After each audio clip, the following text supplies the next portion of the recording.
ప్రార్థన చేసుకుందాము.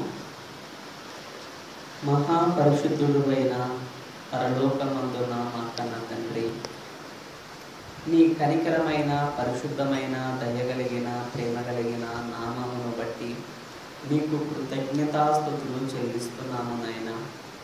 ప్రాముఖ్యంగా ఈ రోజునైనా నీ వాక్యం నేర్చుకోవడానికి వచ్చిన మా ప్రియమైన నీ ప్రియమైన ప్రజలు, మా యొక్క సహోదరులు, మేమందరం తండ్రి వాక్యం ఎదుట ఉంటున్నాము. ఈ రోజునైనా ఈ సమయంలో అందరికీ అర్థమయ్యే రీతిలో వాక్యాన్ని ప్రకటించడానికి కావలసిన సహాయము అనుగ్రహించండి. వాక్యం వింటున్న మేమందరము నీ పిల్లలు అందరం కలిసినైనా వాక్యం చేత బలపడడానికి నీ కృప చూపు తండ్రి. ఈ ప్రార్థన నీ కుమారుడు మా ప్రభువు మా రక్షకుడైన యేసుక్రీస్తు నామమున అడుగుతున్నాము తండ్రి, ఆమేన్. దేవునికి స్తోత్రములు. కూడి వచ్చిన మీ అందరికీ నా హృదయపూర్వక వందనాలు తెలియజేస్తున్నానండి. ప్రియమైన దేవుని ప్రజలారా, ఈరోజు క్రైస్తవులు గుర్తించవలసిన అవసరతానికి ఖచ్చితంగా అవసరమైందండి. ఎందుకంటే ప్రియమైన సంగమ, ప్రియమైన ప్రజలారా, ఏర్పరచబడిన వారు మనము, రాజులైన యాజక సమూహము, పరిశుద్ధ జనము, దేవుని సొత్తైన ప్రజలమై ఉన్నాం. కాబట్టి ఈరోజు బైబిల్ ట్రాక్టర్ అకాడమీ ద్వారా పరిశుద్ధ గ్రంథంలో వాక్యాన్ని పరిశీలన చేసి అందులో ఉన్న సర్వసత్యాన్ని గ్రహించి వాక్యాన్ని అనుసరించాలని ప్రభు పేరిట కోరుతున్నానండి. ముఖ్యంగా ఈరోజు మన వినబోయే అంశం ఏదనగా చూసుకుంటే, క్రీస్తు మరణము తండ్రి అయిన దేవుని అభిష్టము. మరొకసారి చెప్తున్నాను, జాగ్రత్తగా గ్రహించండి. క్రీస్తు మరణము తండ్రి అయిన దేవుని అభిష్టము.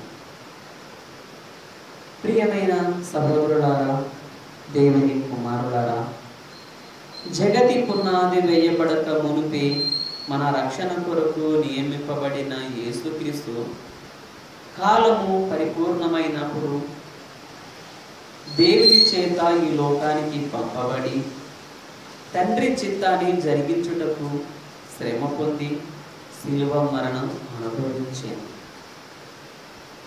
ప్రియులారా, యేసుక్రీస్తు ఈ లోకంలో ఏదో సంపాదించుకున్నటకు గాని ఏదో అనుభవించుటకు గాని రాలేదు.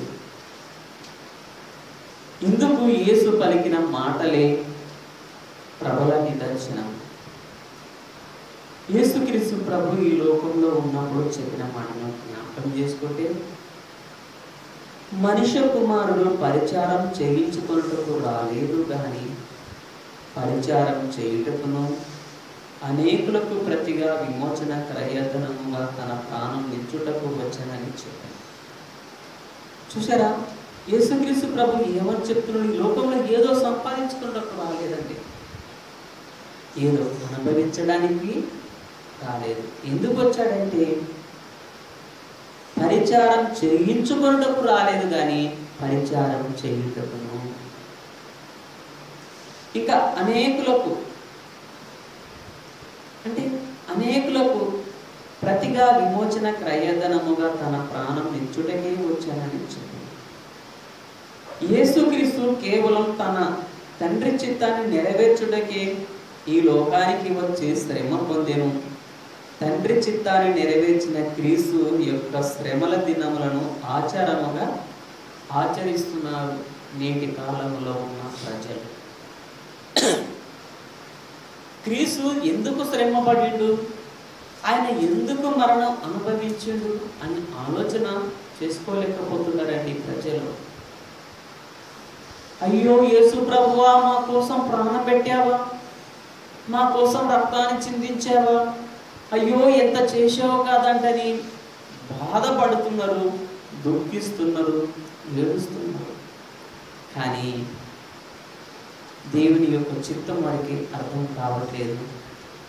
క్రీస్తు యొక్క త్యాగము, అంతకన్నా వారికి అర్థం కావట్లేదండి.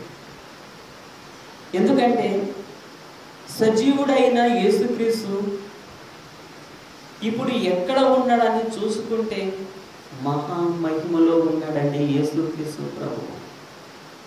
ఎందుకంటే ప్రజలు తెలుసుకోలేకపోతున్నారు, ఏడుస్తూ ఉన్నారు, బాధపడుతున్నారు. మనం అలా చేయకూడదండి. అవును ప్రియులారా, నాటి యూదులు దేవుని కుమారుడైన యేసుక్రీస్తును తమ రక్షకుడైన యేసుక్రీస్తు సిలువ వేసి చంపిరి. అయితే వారు చేస్తున్న పని వారికి తెలియకే తమ రక్షకుని హింసించి సిలువ వేసిరి. అందుకొరకే సిలువలో శ్రమ పొందుతున్న యేసుక్రీస్తు తనను హింసిస్తున్న యూదులను ఉద్దేశించి, తండ్రి, వీరు ఏమి చేయుచున్నారో వీరికి తెలియదు గనుక వీరిని క్షమించుమంటని తండ్రికి ప్రార్థన చేశాడు. వారు ఏం చేస్తున్నారో వారికి తెలియదు, తండ్రి వీరిని క్షమించు అంటని ఆనాటి ఉన్న యూదులను ఉద్దేశించి యేసుక్రీస్తు ప్రభు చెప్పాడండి. మరి మనం ఈ సమయంలో జ్ఞాపకం చేసుకుందాము లేదా గ్రహించుదాము. వినబడుతున్న బోధకు మన యొక్క చెవులను, మన యొక్క మనసును, మన యొక్క హృదయాన్ని వాక్యానికి లోపరిచినప్పుడే వాక్యంలో ఉన్న భావం అనేది మనకు అర్థమవుతుందండి. ప్రియమైన దేవుని ప్రజలారా, ఆలోచన చేసుకుని జ్ఞాపకం చేసుకుందాం. చాలామంది ఒకసారి చూసుకున్నట్లయితే వాక్యమే తెలియజేస్తుందండి. ప్రియులారా, దేవుని కుమారుని పాదములతో త్రొక్కి తాను పరిశుద్ధపరచబడుటకు సాధనమైన నిబంధన రక్తమును అపవిత్రమైన దానిగా ఎంచి కృపకు మూలమగు ఆత్మను తిరస్కరించిన వాడు ఎంత ఎక్కువైన దండనకు పాత్రగా ఎంచబడినని మీకు తోచును అంటని హెబ్రీలకు రాసిన పత్రికలో అపోస్తలుడైన పౌలు 10వ అధ్యాయం 29వ వచనంలో చెప్తున్నానండి. దేవుని కుమారుని పాదములతో త్రొక్కుతున్నారంటే అర్థం ఏంటి? ఒకసారి చదవండి ఇదే మాటను. ఇట్లుండగా దేవుని కుమారుని పాదములతో త్రొక్కి తాను పరిశుద్ధపరచబడుటకు సాధనమైన నిబంధన రక్తము అపవిత్రమైన దానిగా ఎంచి కృపకు మూలమగు ఆత్మను తిరస్కరించిన వాడు ఎంత ఎక్కువైన దండనకు పాత్రుడుగా ఎంచబడునని మీకు తోచును. ఒకసారి మనం ఆలోచన చేసుకుంటే దేవుడిచ్చిన ఈ యొక్క సమయంలో, దేవుడిచ్చిన సమయాన్ని సద్వినియోగం చేసుకొని ఈ సందర్భంలో వింటున్న ఈ యొక్క మాటకు మనం లోబడతాము. మరి యేసుక్రీస్తు విషయమై మనం దుఃఖించాలనా, ఏడవాలనా, సంతోషించాలనా అనేది మనకు అర్థం కావాలండి. ఎందుకంటే యేసుక్రీస్తు శ్రమ పొందకపోతే మనకు విడుదల లేదు. యేసుక్రీస్తు మరణించకపోతే మనకు రక్షణ లేదు. అయితే ఆయన ఉన్నత లోకములో ఉన్న యేసుక్రీస్తు, దేవునితో సమానముగా ఉన్న యేసుక్రీస్తు పరలోకము వదులుకొని కేవలం నిన్ను, నన్ను, మనలందరినీ ప్రేమించి పరలోకాన్ని వదులుకొని వచ్చిన యేసుక్రీస్తు మన కోసం శ్రమ పొందాడంటే దీని వెనుక ఏముంది అనేది మనం ఆలోచన చేసుకోవాలి. అంత మహిమలో ఉన్న యేసుక్రీస్తు ఈ లోకానికి వచ్చి శ్రమ పొంది మరణిస్తే అనేక మంది క్రీస్తు శ్రమల దినములను ఆచారంగా ఆచరిస్తున్నారండి. ప్రియమైన సహోదరులారా, ఎక్కడ బైబిల్లో చూసుకుంటే యేసుక్రీస్తు నేను చనిపోయి తిరిగి లేచిన తర్వాత నా శ్రమల దినాలను ఆచారంగా ఆచరించడని యేసు ప్రభు ఎక్కడ చెప్పలేదు. మరి అపోస్తులు చేస్తున్న సేవలు కూడా ఎక్కడ లేదు. మరి మనము వింటున్న మాటకు లోబడదాము. అయితే ఈ సమయంలో క్రీస్తు మరణము తండ్రి అయిన దేవుని అభిష్టం అనే మాటలను మరి నిరూపించు బైబిల్లో కొన్ని వచనాలను మనం జ్ఞాపకం చేసుకున్నాము లేదా విందామండి. ఇప్పుడు సబ్జెక్టులకు వెళ్ళిపోతున్నామండి. జాగ్రత్తగా చదవండి. జాగ్రత్తగా విని గ్రహించండి అని ప్రభు పేరిట కోరుతున్నానండి. కొలసీలకు రాసిన పత్రిక అపోస్తలుడైన పౌలు గారు కొలసీలకు రాసిన పత్రిక 1వ అధ్యాయము 19-20 వచనాలు రెండు కలిసి ఉంటాయండి. చదవండి. ఆయన యందు సర్వ సంపూర్ణత నివసింపవలెననియు ఆయన శిలువ రక్తము చేత సంధి చేసి ఆయన ద్వారా సమస్తమును అవి భూలోకమందు ఉన్నవైనను పరలోకమందున్నవైనను వాటన్నిటిని ఆయన ద్వారా తనతో సమాధానపరచుకొనవలెనని తండ్రి అభిష్టమాయెను. చూడండి, పౌలు గారు తండ్రి యొక్క అభిష్టాన్ని గుర్తించాడండి. ఎందుకంటే ఈ పౌలు గారు చెప్తున్న మాటను మనం బాగా జ్ఞాపకం చేసుకోవాలి.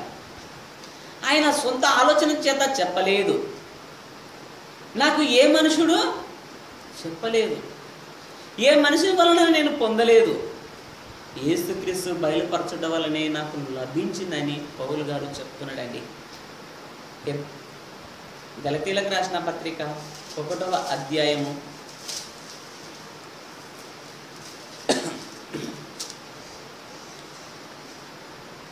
12వ వచనము చదవండి.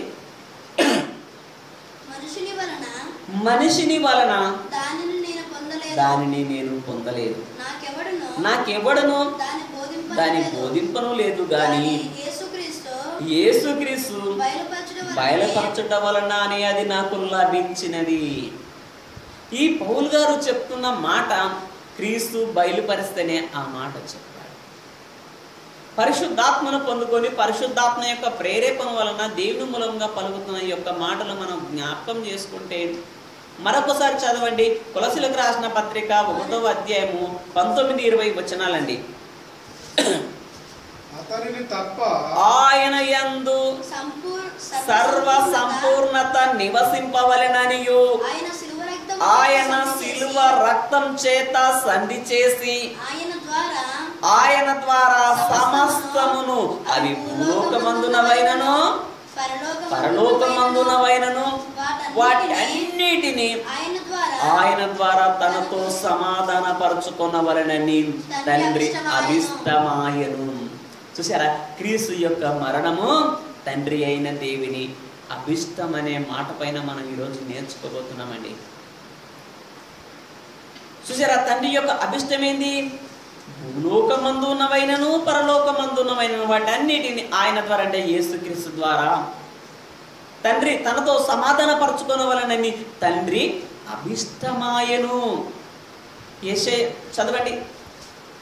యెషయా గ్రంథము యెషయా 53వ అధ్యాయము 10వ వచనం అండి. చదవండి ప్రియమైన దేవుని పిల్లలారా, క్రీస్తు యొక్క శిశువులారా, సమస్త జనముల కన్నుల ఎదుట 53వ అధ్యాయము 10వ వచనం అండి. అతనిని నలుగగొట్టుటకు యెహోవాకు ఇష్టమాయను. చాలండి, యేసుక్రీస్తు ప్రభు శిలువలో మృతి పొందడం అనేది తండ్రి అయిన దేవుని అభిష్టము. అతని నలగగొట్టుటకు యెహోవాకు ఇష్టమాయను. యేసుక్రీస్తు మరణించడం అనేది దేవుని యొక్క ఇష్టం. యేసు ప్రభు యొక్క మరణించడం అనేది తండ్రి అభిష్టము. యేసుక్రీస్తును నలగగొట్టుటకు యెహోవాకు ఇష్టమాయను. యేసుక్రీస్తు ప్రాణం పెట్టడం వలన తండ్రి యొక్క దేవుని అభిష్టమని వాక్యం చెబుతున్నప్పుడు, యేసు ప్రభు మా కోసం ఎందుకు చనిపోయావని రోధిస్తున్నారండి అనేక మంది. చూడండి ఎంత అన్యాయంగా ఉంది. దేవుని యొక్క చిత్తం నెరవేర్చడానికి యేసుక్రీస్తు వస్తే యేసుక్రీస్తు చనిపోకూడదనే కదా వీరి ఉద్దేశము. ఇంకా కొన్ని వచనాలను జ్ఞాపకం చేసుకుందామండి. దేవుని యొక్క చిత్తం గురించి, అంటే దేవుని యొక్క అభిష్టం గురించి చూసుకున్నట్లయితే యోహాను సువార్త 3వ అధ్యాయము 16వ వచనం అండి. దేవుని యొక్క అభిష్టం అనేది మనం ఈ సమయంలో వినబోతున్నామండి. దేవుడు లోకమును ఎంతో ప్రేమించెను కాగా ఆయన తన అద్వితీయ కుమారునిగా పుట్టిన వాని యందు విశ్వాసముంచు ప్రతివాడును నశింపక నిత్య జీవం పొందునట్లు ఆయనను అనుగ్రహించెను. చాలండి. చూశారా దేవుని ప్రియం కుమారులారా, అతనిని నలగొట్టుటకు యెహోవాకు ఇష్టమాయనని వాక్యం చెప్తుంది. యేసుక్రీస్తు యొక్క శిలువ రక్తం చేత సంధి చేసి ఆయన ద్వారా సమస్తమునవి భూలోకమందున్నవైనను పరలోకమందున్నవైనను వాటి అన్నిటిని ఆయన ద్వారా తనతో సమాధాన పరచుకొనవలనని తండ్రి అభిష్టమాయనని వాక్యం చెప్పబడుతుంది. అతన్ని నలగొట్టుటకు యెహోవాకు ఇష్టమాయనని వాక్యం చెబుతుంది. ఇంకా చూసుకున్నట్లయితే బాగా జ్ఞాపకం చేసుకోండి, దేవుడు లోకమును ఎంతో ప్రేమించెను. ఎందుకు ప్రేమించడంటే లోకములో ఉంటున్న ప్రతి ఒక్క మానవుడు దేవునికి ఇష్టము. మనలను రక్షించడానికి దేవునికి ఇష్టమైంది.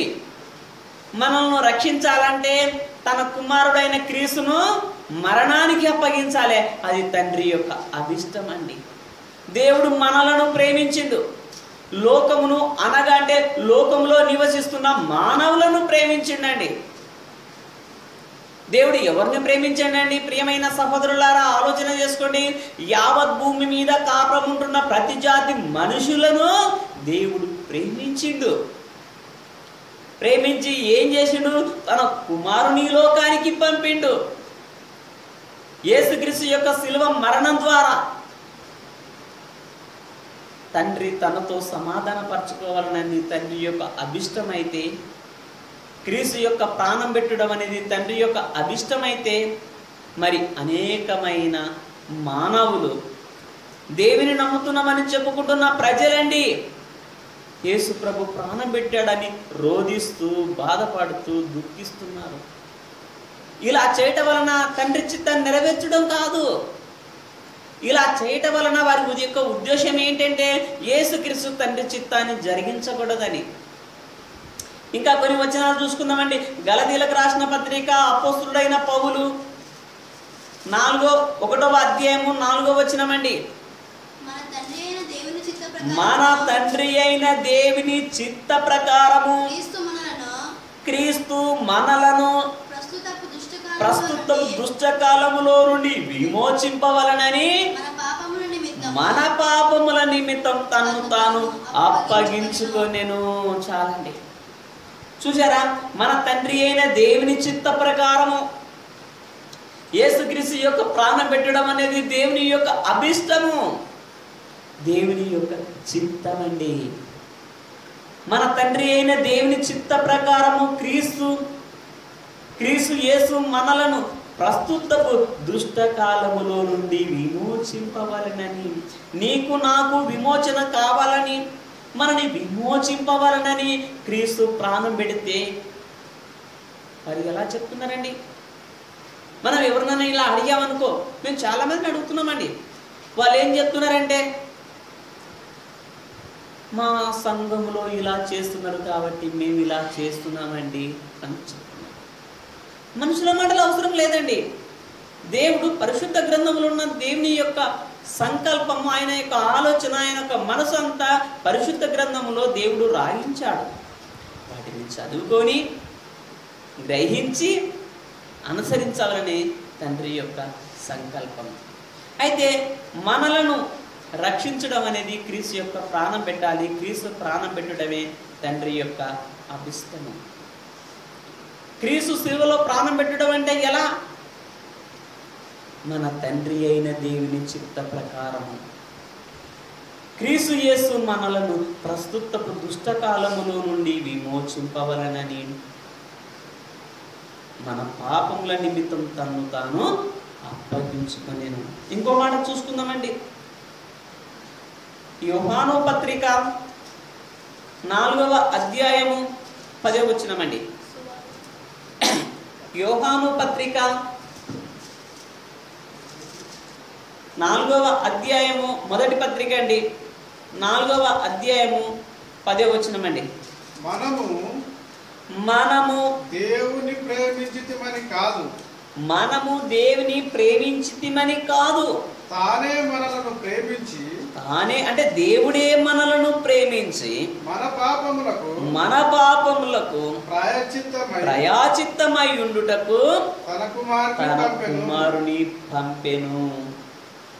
ఇందులో ప్రేమై ఉన్నది. చూడండి, మనము దేవుని ప్రేమించితిమని కాదు, తానే మనలను ప్రేమించి, అంటే దేవుడే మనలను ప్రేమించి మన పాపములకు ప్రాయశ్చిత్తమై ఉండుటకు తన కుమారుని పంపెను. ఇందులో దేవుని ప్రేమ ఉంది.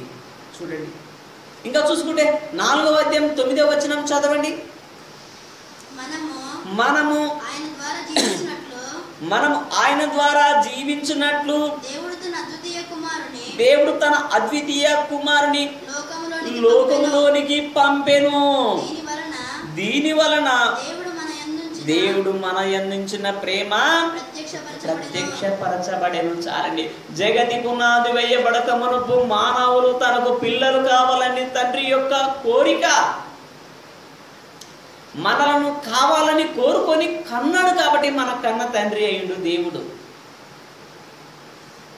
మనం ఆయన ద్వారా, అంటే మనం యేసుక్రీస్తు ద్వారా జీవించున్నట్లు, చదవండి, మనము ఆయన ద్వారా జీవించున్నట్లు దేవుడు తన అద్వితీయ కుమారుని లోకములోనికి పంపెను.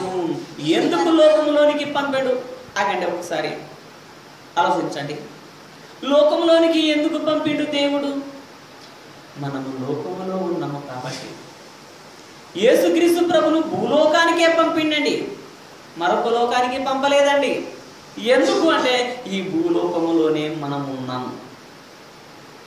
ఈ భూలోకంలో యావత్ భూమి మీద కాపురం ఉంటున్న ప్రతి ఒక్క మానవులందరూ దేవుని యొక్క కుమారుడు లేదా దేవుని యొక్క పిల్లలు. దేవుని యొక్క పిల్లలను కావాలని కోరుకున్న దేవుడు మన క్షేమ కోసం తన అద్వితీయ కుమారుని ఈ లోకానికి పంపాడు. ఈ లోకానికి వచ్చిన యేసుక్రీస్తు తండ్రి చిత్త ప్రకారంగా ప్రాణం పెడితే, ఆ తండ్రి 3వ దినమున యేసు ప్రభును లేపితే, అయ్యో యేసు ప్రభు నా కోసం చనిపోయాడు అంటని బాధపడుతున్నారండి. బాధపడాలా? ఆలోచించండి. ఆయన శ్రమ పొందకపోతే నీకు రక్షణ లేదండి. ఆయన ప్రాణం పెట్టకపోతే నువ్వు ఇంకా దుష్టకాలంలోనే ఉంటావు, దుష్టుని యొక్క ఆధీనంలోనే ఉంటావు, దుష్టుని యొక్క కోరికలు నెరవేర్చే ఒక దూతగా ఉంటావు, అపవాదికి కుమారుడుగా ఉండగలుగుతావు. అపవాదికి వాని దూతలకు సిద్ధపరిచిన స్థలం ఒకటి ఉంది, అదే నరక వేదన. ఆ వేదనలో నువ్వు నేను పడకూడదని, ఆ వేదన మనకు రాకూడదని జగతి పునాది వేయబడక మునుపు మానవుల కోసము రక్షకుడుగా నియమింపబడిన యేసుక్రీస్తు దేవుని చిత్త ప్రకారంగా ఈ లోకానికి వచ్చి మన కోసం ప్రాణం పెట్టాడండి. చూసారా, మనము ఆయన ద్వారా జీవించినట్టు దేవుడు తన అద్వితీయ కుమారుని లోకంలోనికి పంపెను. దీని వలన దేవుడు మన యందుంచిన ప్రేమ ప్రత్యక్షపరచబడెను. ఇంకొక వాక్యం చూసుకుందామండి. ఎఫెసీయులకు రాసిన పత్రిక 2వ అధ్యాయము 4-5 వచనాలు 2 కలిపి చదవండి. ఇవి అయినను దేవుడు కరుణా సంపూర్ణుడై ఉండి మనము మన అపరాధముల చేత సచ్చిన వారమై ఉండినప్పుడు సహితము మన ఎడల చూపిన తన మహాప్రేమ చేత మనలను క్రీస్తుతో కూడా బ్రతికించెను. కృపచేత మీరు రక్షింపబడి ఉన్నారు. చాలండి. చూసారా, అయినను దేవుడు కరుణా సంపన్నుడై ఉండి, దేవుని యొక్క కరుణను చూడండి, దేవుని యొక్క మనసు చూడండి. లేఖనాలను చదవాలి, వాక్యాన్ని విభజించి వాక్యములో ఉన్న మర్మాన్ని, వాక్యములో ఉన్న రుచిని చూడండి అని చెప్తుంది వాక్యం. చూసారా, దేవుడు అంటే వాక్యం ఏం చెప్తుంది మనకు? అయినను దేవుడు కరుణా సంపన్నుడై ఉండి మనము మన అపరాధముల చేత చచ్చిన వారమై ఉండినప్పుడు సహితము మన ఎడల చూపిన తన మహాప్రేమ చేత ఆయన అంటే మహాప్రేమ చేత మనలను క్రీస్తుతో కూడా బ్రతికించెను. మనను బ్రతికించాలని క్రీస్తును ప్రాణం పెట్టించాడండి. మనం బ్రతకాలంటే క్రీస్తు బలి కావాలి. క్రీస్తు యొక్క బలి అనేది దేవుని యొక్క అభిష్టము, దేవుని యొక్క ఇష్టము, దేవునికి సంతోషము. అతన్ని నలగొట్టుటకు యెహోవాకు ఇష్టమాయెను. భూమి మీదకి ప్రతిష్ఠ చేసి పంపిన తండ్రికి ఇష్టమండి యేసుక్రీస్తు ప్రాణం పెట్టడము. ఆయన మన కోసం ప్రాణం పెట్టాడు కాబట్టి మనం సంతోషించాలండి. ఇంకా కొన్ని వచనాలు చూసుకుందామండి. రోమీలకు రాసిన పత్రిక, అపోస్తలుడైన పౌలు రోమీలకు రాసిన పత్రిక 8వ అధ్యాయము 3-4 వచనాలు చదవండి. శరీరమును అనుసరింపక ఆత్మను అనుసరించి నడుచుకొను మనయందు ధర్మశాస్త్ర సంబంధమైన నీతి విధి నెరవేర్చబడవలెనని పాప పరిహారము నిమిత్తము దేవుడు తన సొంత కుమారుని పాప శరీరాకరముతో పంపి ఆయన శరీరమందు పాపమునకు శిక్ష విధించెను. చాలండి. చూశారా, ఈ యొక్క మాటలో ఎంత సంతోషకరమైన విషయం ఉంది. శరీరం అనుసరింపక ఆత్మను అనుసరించి నడుచుకొను మనయందు ధర్మశాస్త్ర సంబంధమైన నీతి విధి నెరవేర్చబడవలెనని పాప పరిహారము నిమిత్తము. మన పాపం చేసామండి, మన పాపములకు ప్రయాచిత్తమై ఉండుట తన కుమారుని పంపినని ఇందాక వాక్యం విన్నాము. ఇక్కడ చూసుకుంటే పాప పరిహారము నిమిత్తము దేవుడు తన సొంత కుమారుని పాప శరీరాకారముతో పంపి ఆ శరీరమందు ఆయన శరీరమందు పాపమునకు శిక్ష విధించనంటే దేవుని యొక్క మనసంతా క్రీస్తును మరణింపజేయాలని, క్రీస్తును మరణానికి అప్పగించాలని దేవుని యొక్క కోరిక ఉంటే మరి అనేక సహోదరులు మేము దేవుని ప్రజలము, మాకు పరలోకం ఉంది, నిత్య జీవం ఉంది అనుకుంటున్న వారేనండి యేసు ప్రభు యొక్క శ్రమల దినాలను ఆచారంగా ఆచరిస్తున్నారు. ఇందువలన దేవునికి మహిమ రాదండి.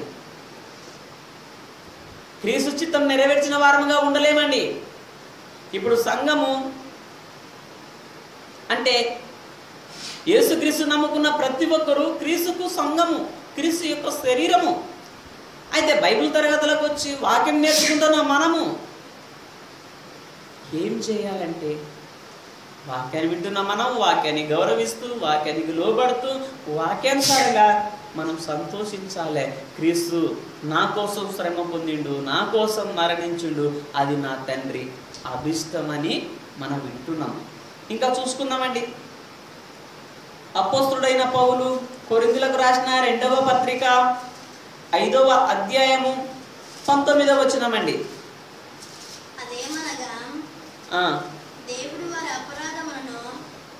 దేవుడు వారి అపరాధములను వారి మీద మోపక క్రీస్తునందు లోకమును తనతో సమాధాన పరచుకొనుచు ఆ సమాధాన వాక్యమును మాకు అప్పగించెను. చాలండి. దేవుడు వారి అపరాధములను వారి మీద మోపక, మనం అపరాధముల చేతను పాపముల చేతము మునుపు చనిపోయాము. మనను బ్రతికించడానికి క్రీస్తును మరణింపజేశాడు. ఆయన ఇష్టం అది. అయితే మన అపరాధములు మన మీద మోపకూడదు అనుకున్నాడు దేవుడు. దేవుడు వారి అపరాధములను వారి మీద మోపక క్రీస్తునందు లోకమును తనతో సమాధాన పరుచుకొనుచు ఆ సమాధాన వాక్యమును మాకు అప్పగించెను. రోమీలకు రాసిన పత్రిక 5వ అధ్యాయము 10వ వచనమండి. పౌలు గారు చెప్తున్నాడు, వాక్యం నేర్చుకుంటున్నాం మనము, వాక్యం వింటున్నాం మనము, మరి వాక్యంని పరిశీలన చేసుకోవాలండి. వాక్యం వింటున్నప్పుడు వాక్యం జాగ్రత్తగా గ్రహించాలండి. ఎలాయనగా మనము శత్రువులమై ఉండగా మరలా చదవండి కంటిన్యూగా. ఎలాయనగా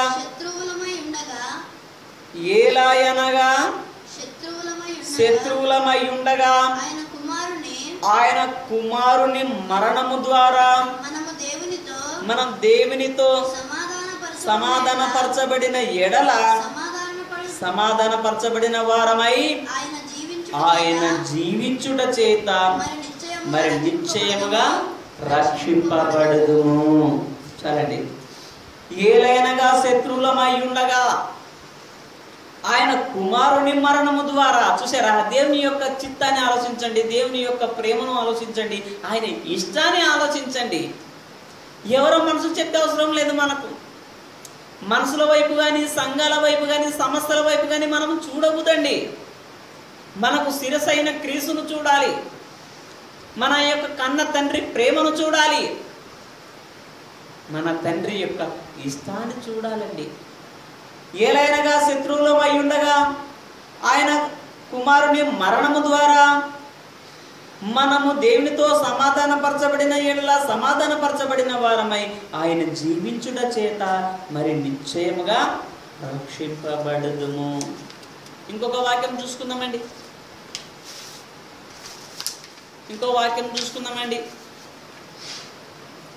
యోహాను సువార్త 19వ అధ్యాయము 9-10 వచనాలండి.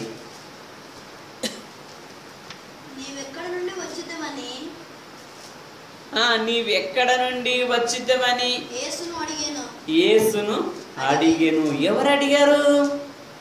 పిలాతు. నీవెక్కడ నుండి వచ్చితివని యేసును అడిగెను. అయితే యేసు అతనికి ఏ ఉత్తరము ఇయ్యలేదు. గనుక పిలాతు నాతో మాట్లాడవా, నిన్ను విడిపించుట, మంచి చదవండి, నిన్ను విడుదల చేయుటకు నాకు అధికారం కలదనియు, నిన్ను సిలువ వేయుటకు నాకు అధికారం కలదనియు నీవెరుగవా అని ఆయనతో అనెను. అందుకు యేసు పైనుండి నీకు ఇయ్యబడి ఉంటేనే తప్ప నా మీద నీకు ఏ అధికారమును ఉండదు. చాలండి. పిలాతు యేసుక్రీస్తు ప్రభును అడుగుతున్నాడు, నువ్వు ఎక్కడ నుండి వచ్చితివని అడిగాడు. అయితే యేసు అతనికి ఏ ఉత్తరం ఇవ్వలేదు. గనుక పిలాతు చెప్తున్నాడు, నాతో మాట్లాడవా, నిన్ను విడుదల చేయుటకు నాకు అధికారం కలదనియు. సరిగ్గా చదవండి. నిన్ను విడుదల చేయుటకు నాకు అధికారం కలదనియు, నిన్ను సిలువ వేయుటకు నాకు అధికారం కలదనియు నీవు ఎరుగవా అని యేసు ప్రభుని అడుగుతున్నాడు అని ఆయనతో అనెను. అందుకు యేసు ప్రభు చెప్తున్నాడండి, పైనుండి నీకు ఇయ్యబడి ఉంటేనే తప్ప నా మీద నీకు ఏ అధికారమును ఉండదు. చాలండి. యేసు ప్రభును సిలువలో మరణానికి అప్పగించాలంటే పైనుండి ఇయ్యబడి ఉంటేనే తప్ప నా మీద నీకే అధికారం ఉండదని చెప్తున్నాడండి. ఒక ఆయన ఉన్నాడు, నన్ను పంపిన ఆయన, ఆయనే నా తండ్రి, నా తండ్రి మీ తండ్రి.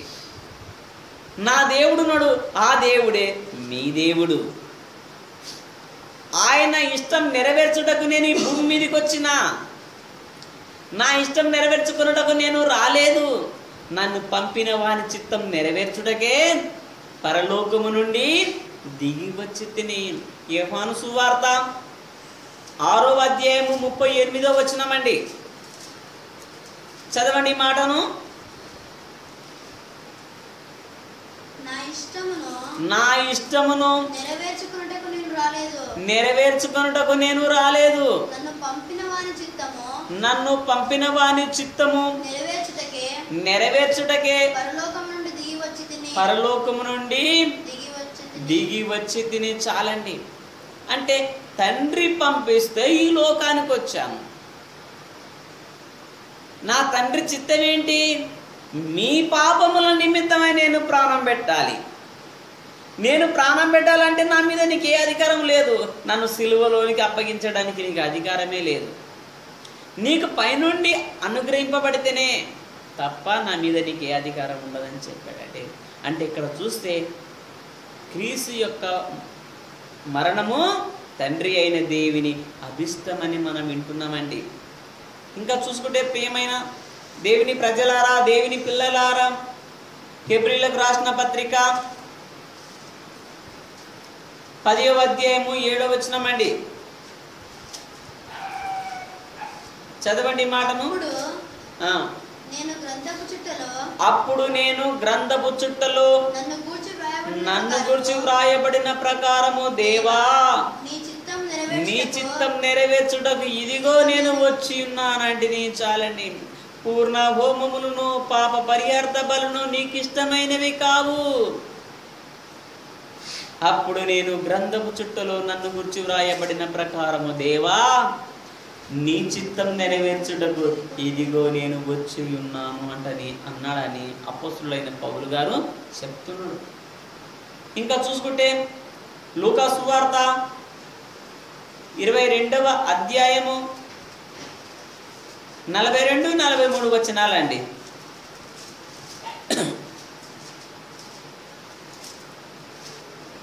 చదవండి మాటను.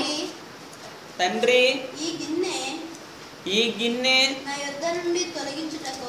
ఎక్కడ చదువుతున్నారండి? లూకా సువార్త 22వ అధ్యాయము 42-43 2 వచనాలు కలిపి చదవండి. తండ్రి ఈ గిన్నె నా యొద్ద నుండి తొలగించుటకు నీ చిత్తమైతే తొలగించుము. అయినను నా ఇష్టము కాదు నీ చిత్తమే సిద్ధించునుగాక అని ప్రార్థించను. చాలండి. తండ్రి ఈ గిన్నె నా యొద్ద నుండి తొలగించుటకు నీ చిత్తమైతే తొలగించుము, అయినను నా ఇష్టము కాదు. తండ్రి నీ చిత్తమే సిద్ధించునుగాక అని తండ్రికి ప్రార్థన చేశాడండి. నేను వచ్చిందే ఈ లోకానికి నీ చిత్తం నెరవేర్చడానికి.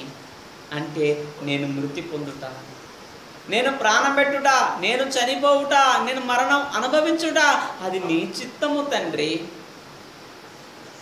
నీ చిత్తమే సిద్ధించునుగా అన్నాడు. క్రీస్తు యొక్క మరణము తండ్రి అయిన దేవుని అభిష్టం అనే మాట పైన మనం ఈరోజు నేర్చుకుంటున్నామండి. ఇంకా చూసుకుంటే మత్తయి సువార్త 26వ అధ్యాయము 39వ వచనం చదవండి. కొంత దూరము వెళ్ళి సాగిలపడి నా తండ్రి సాధ్యమైతే ఈ గిన్నె నా యొద్ద నుండి చదవండి. నా యొద్ద నుండి తొలగిపోనిమ్ము, అయినను నా ఇష్ట ప్రకారము కాదు నీ చిత్త ప్రకారమే కానిమ్మని ప్రార్థించను. చాలని చూశారా ప్రియమైన దేవుని ప్రజలారా? మరి మనము వింటున్న వాక్యాన్ని బట్టి మరి జ్ఞాపకం చేసుకుందాం, ప్రార్థన చేసుకుందామండి. మహాపరిశుద్ధుడు అయిన దేవా, పరలోకమందున మా తండ్రి, నీకు స్తోత్రములు. ఈ సమయంలో